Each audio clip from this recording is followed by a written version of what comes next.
برادران اسلام اور میرے پیارے اسلامی بھائیوں بہنوں، السلام علیکم۔ آج میں آپ کو نبی کریم صلی اللہ علیہ وسلم کی حدیث کے ذریعے یہ بتانے جا رہا ہوں کہ آپ صلی اللہ علیہ وسلم جب عبداللہ بن ابی منافق کی جنازہ کی نماز پڑھی تو اس کے بعد اللہ تعالیٰ نے آپ کو ہدایت فرمائی کہ آج کے تاریخ کے بعد سے کسی منافق کی جنازے کی نماز نہ پڑھائیں۔ سیدنا عبداللہ بن عمر رضی اللہ تعالیٰ عنہ نے فرمایا، جب عبداللہ بن ابی منافق کی موت ہوئی تو اس کا بیٹا جو پکے سچے مسلمان تھے جن کا نام عبداللہ تھا، نبی کریم صلی اللہ علیہ وسلم کی خدمت میں حاضر ہوئے اور عرض کیا کہ یا رسول اللہ صلی اللہ علیہ وسلم، والد کے کفن کے لیے آپ صلی اللہ علیہ وسلم اپنی قمیض عنایت فرمائیے اور ان پر نماز پڑھیے اور مغفرت کی دعا کیجیے۔ چنانچہ نبی کریم صلی اللہ علیہ وسلم نے اپنی قمیض غائط مروت کی وجہ سے عنایت کی اور فرمایا کہ مجھے بتانا، میں نماز جنازہ تمہارے والد کا پڑھوں گا۔ عبداللہ رضی اللہ تعالیٰ عنہ نے اطلاع بھجوائی۔ جب آپ صلی اللہ علیہ وسلم نماز جنازہ پڑھانے کے لیے آگے بڑھے تو عمر رضی اللہ تعالیٰ عنہ نے آپ صلی اللہ علیہ وسلم کو پیچھے سے پکڑ لیا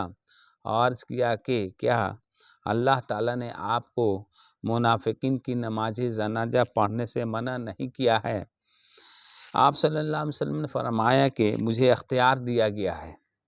جیسے کہ باری تعالیٰ کا ارشاد ہے، تو ان کے لیے استغفار کر یا نہ کر،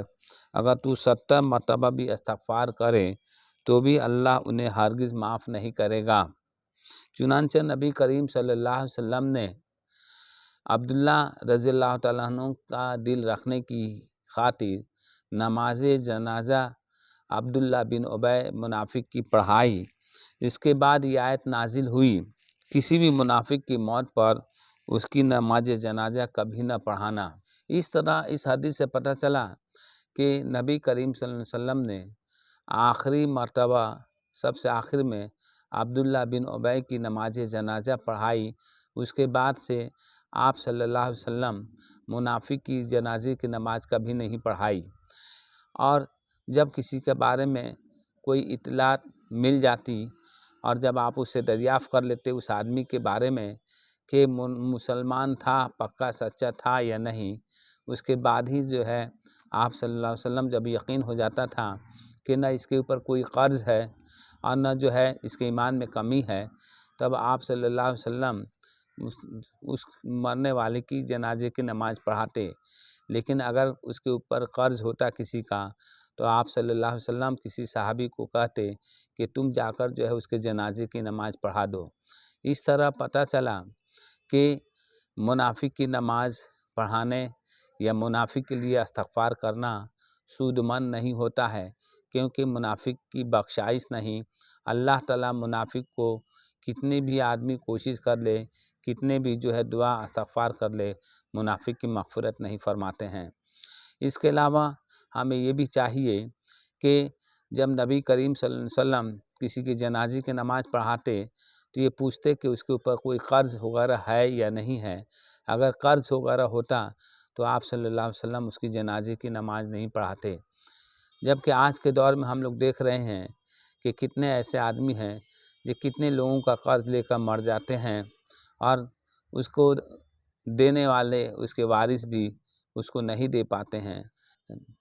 پھر بھی اس کو غم رہتا ہے کہ میرے والد کے جنازے میں اتنے لوگ شریک ہوئے، کثیر لوگوں کی شرکت تھی۔ ہمیں چاہیے کہ ہم دنیا میں ہی اپنے معاملات کو درست کر کر جائیں تاکہ جو ہے آخرت میں ہماری کسی طرح پکڑ نہ ہو۔